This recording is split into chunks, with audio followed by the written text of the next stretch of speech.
you know, there's a lot of things we don't understand. Um, I find it kind of comforting to know how little I understood in comparison to now, and how little I understand in comparison to what I will understand. When I first started reading the Bible, so I got a Bible when I was probably second grade. I went to a Wednesday like Sunday school, um, church school like for an hour, um, and I was kind of turned on to the importance of the Bible, and I got a Bible, and I took it to school, and in class, I didn't care about what was going on in class. I actually started trying to read it, and I read, a few chapters, and at a teacher who said, "You can't read that here. You shouldn't have that."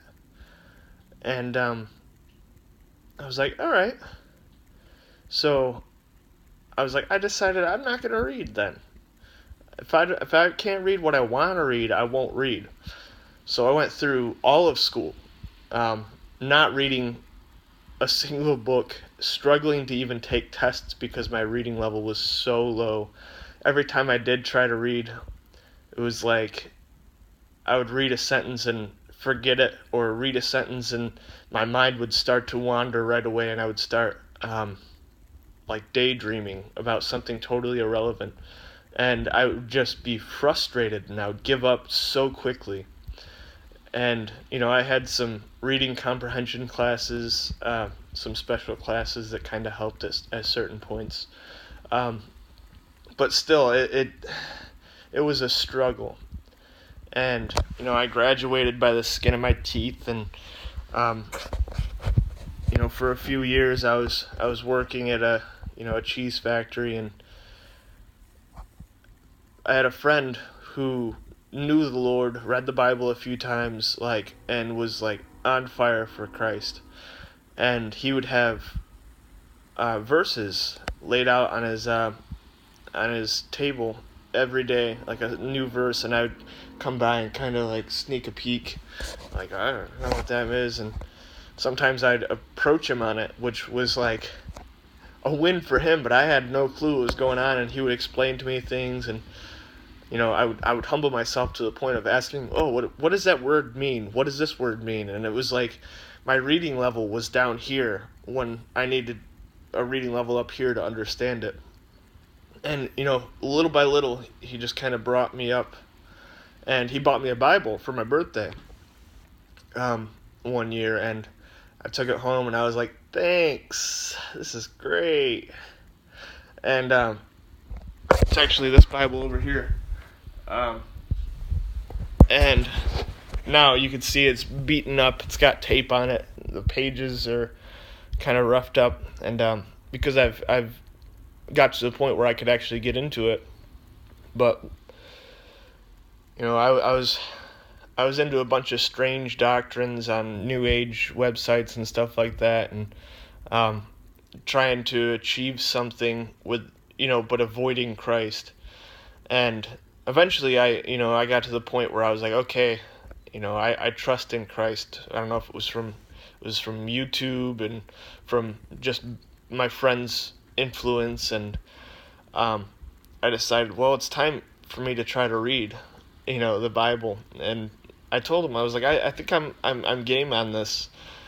And he gave me a verse to look up, and it took me forever to even find the verse because I didn't know how to, read the page numbers and this, that, and the other thing, and so, from not reading through high school, not reading the assigned tasks through high school, my reading level kind of sunk, or was hindered, and so I read through it, and there was a few things that hit me, and it was like, wow, this is actually really good. So I let it sit for a few weeks, and I looked up on the internet, like, oh, where should I start? This, that, and the other thing. I just want to learn about Jesus, or, actually, I went to Proverbs after that.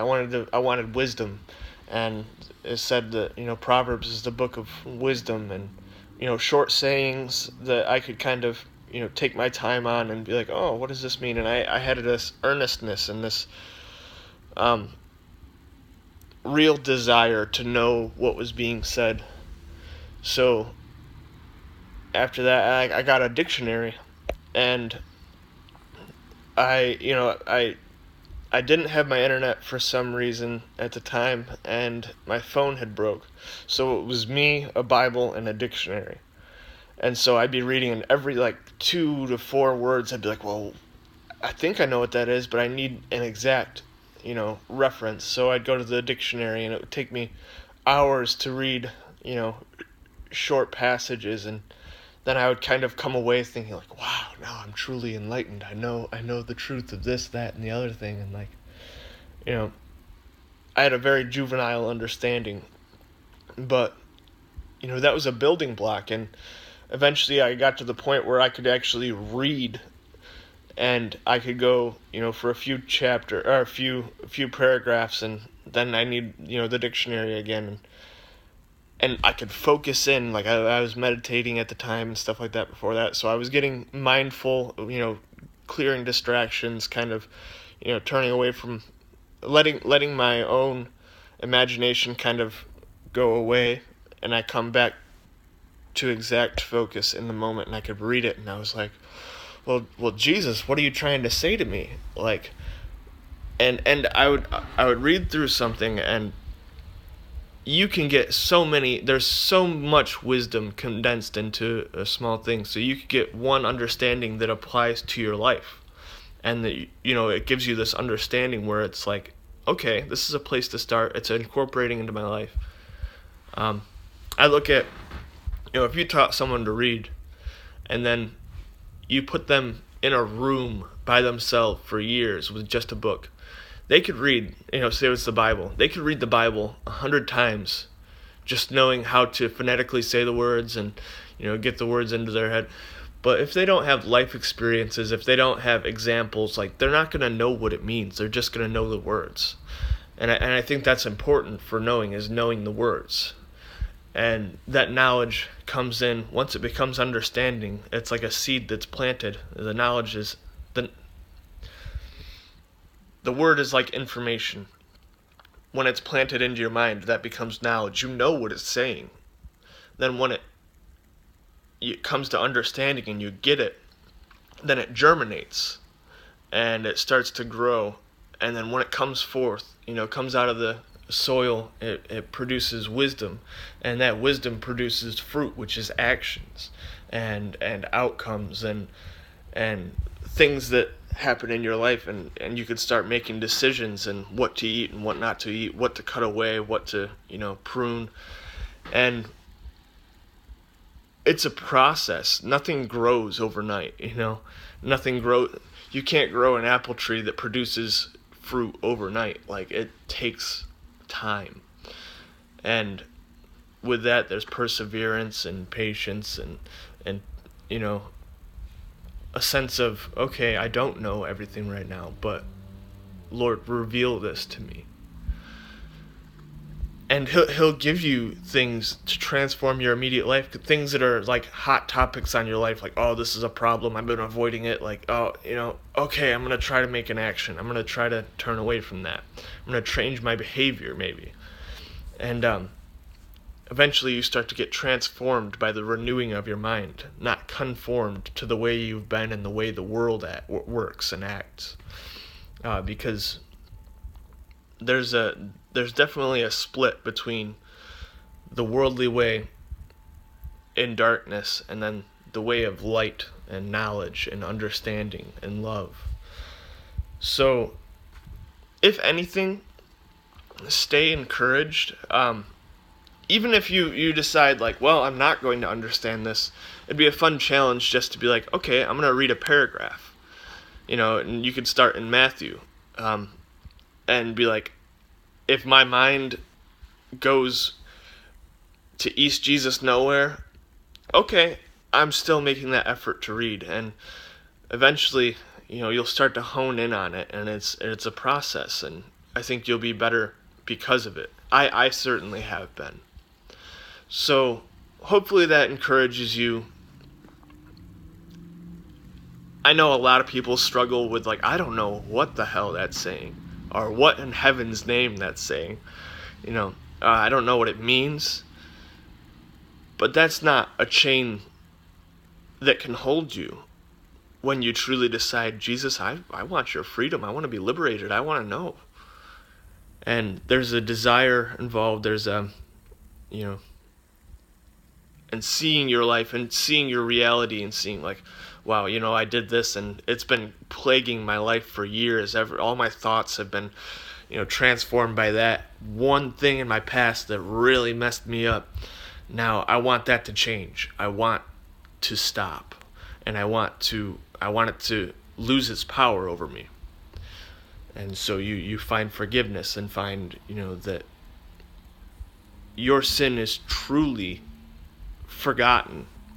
Like, you're not going to come into, the presence of Christ if you truly accept him and him be like, oh, you are one scumbag. No, he's going to be like, oh, my son, that's fine. I see you. Hey, my boy. And he's going to hug you, or my girl, and he's going to love you.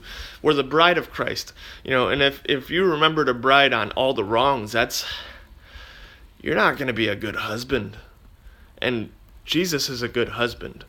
He has the masculine, like, he will put the seed of the word into you, and that will grow, and you can receive it.